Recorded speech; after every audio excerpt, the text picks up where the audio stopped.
What is crack-a-lackin'? Welcome back to another one here at Bar Time Outdoors. Well, we've got a fun one for y'all this evening. We are shooting the old 10 gauge with some slugs. 733 grain slugs. We got the old sissy pad on the back of this thing because I am trying not to die through my shoulder pulling the old trigger. It's a side-by-side.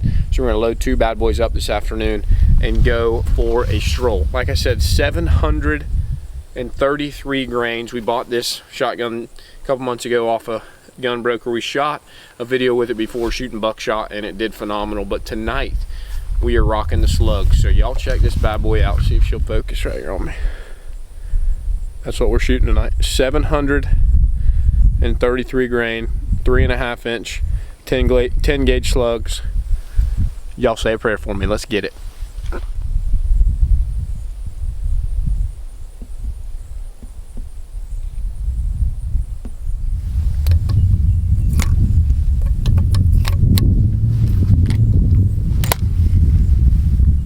We're just going to walk down this road here. We've got about a 300-400 yard walk. And one thing I forgot to mention too is we are running the new trees and leaf suit.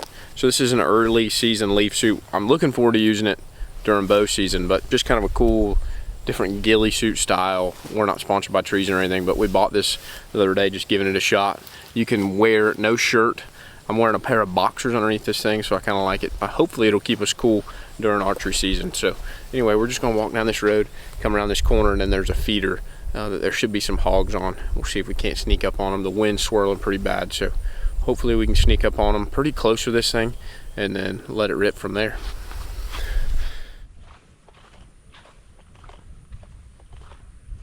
We're still rocking and rolling with one hand. This gun is not light at all. Hopefully we can get close to them.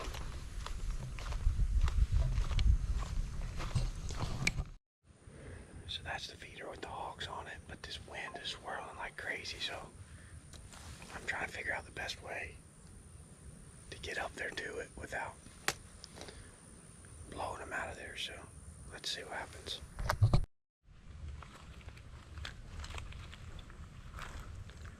I'm just using these big trees in front of us. Kind of keep me between them and the hogs. I don't think the feeder's gone off yet, but they're already on this feeder waiting for it to go off, so it should go off like right when I walk up here. I'm just really worried about this wind swirling. That's the only thing that's going to screw me is this wind. Hopefully we can get close to them.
is he running? How'd that hog run? No way that hog ran. First of all, how that hog ran is beyond me. I mean, how do you take a 700 grain bullet to the shoulder and run? That just shows how tough them suckers are. But I got right here on them. Wish I had a rangefinder 25 yards from this feeder. And that boar hog snuck out here to the right side, and the wind was starting to switch. So I think I could have got closer, but I didn't want to risk it. So he was out here by himself, took that shot, and he buckled up real hard like I hit him hard. I know I did. But that sucker still ran. How he ran. And I was going to shoot another one, but they were all running. I didn't want to risk it with him. They're all bunched up. I don't want to shoot 15 at a time right here. I mean, it looked like he made it in the woods.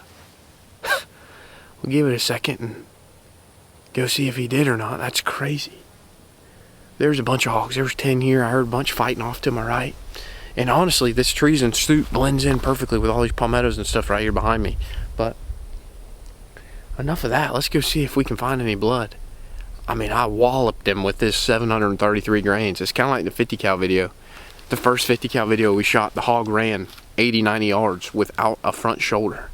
Just goes to show how tough these critters are. So let's go see if we can't find some blood here.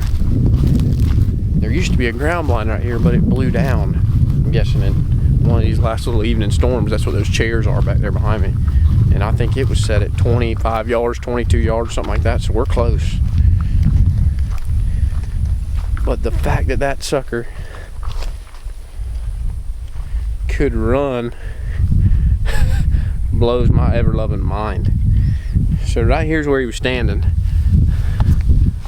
and I see some heavy footprints running back away from me here.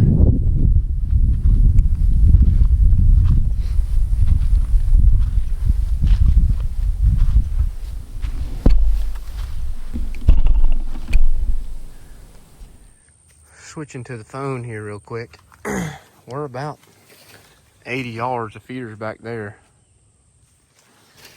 Got a little bit of blood, but nothing crazy, so I'm wondering if I didn't hit him as good as I thought I did. But he's starting to get into this stuff. It's getting pretty wet. So we're going to keep following it. I wore Crocs tonight like a genius. You can see his heavy footprints, but not a whole lot of blood, so we're going to keep following it, see what we can't find. Well, guys, I finally found him. I drug him up out of this thick stuff. He ran 100 yards off into that thick stuff, and he was still alive. I had to shoot him again. Right here was my first shot, which was a little farther back than I would have liked. And he was quartering hard, so I don't think it got anything super crazy, unfortunately. But that's your entrance hole. I mean, I can stick my whole thumb in that sucker. Let's see what it did on the back side here. We can roll him over one-handed. We don't need two hands. Just use the other hand. Yeah, see, and it came out. Surprisingly, I thought it would have a bigger exit hole, but it just came out farther back. And so that's my fault. I made a bad shot there.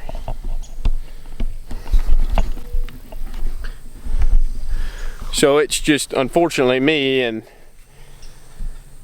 I guess I just got nervous when that shotgun went off and pulled it when I shot the first time, because like I said, he ended up in this thick stuff back here behind me 80 yards, and it was real spotty blood, like I was tracking tracks, and that explains why, because the shot was farther back and he was quartering away more than I thought he was when I pulled the trigger. So when I walked up, he was still kicking a little bit. We put another one in the back of his head there, and that sealed the deal, which my shoulders wore out now. I had to shoot that sucker 2 times for no reason, but that blows my mind still. You hit me with that gun, I'm crying to mama and laying on the ground, getting ready to go see Jesus, because forget all that running crap. 733 grain. I can't remember what the 50 cal was, and I could be wrong on the grains, but I'm pretty sure when I ordered them offline it said 733 grains, and that sucker ran 80 yards with it. Talk about a tough creature. So it's hard to judge things off of an animal like this because they are so daggum tough. That's why I love shooting bow hunting videos, because you kind of get to see with different broadheads in the whole 9 yards. But unfortunately, with this bad girl, we can't shoot our bow right now. And even shooting this thing right here is a little bit of a task. So let's get him set up real quick. We'll talk about it, and then we'll end this video. All right, guys. Well, it was kind of a short and sweet one this evening with the 10 gauge. We didn't have to do as much walking as the last video, praise the Lord. They were on the feeder when we came around the corner. Feeder went off when we got there, so it really distracted them. They got into eating, and I was able to get really close on them. Still didn't make the perfect shot in the world. It's literally starting to rain. But that's the one benefit about shooting a big caliber. We showed you last week that you can shoot a small caliber, you just have to be extremely accurate. With bigger calibers, there's a little bit more room for error. So we snuck in, got about 25 yards, and squeezed off, hit them a little far back, and then the tracking process started after that. So anyway, we found him. It's a really good little boar hog. He's got solid white feet, which is kind of cool. So we're gonna get him to the truck, get out of this rain. It was fun to try this new treason suit out, and I think it really worked. So appreciate y'all watching. Y'all get out there and do something. We're all living on borrowed time. Peace.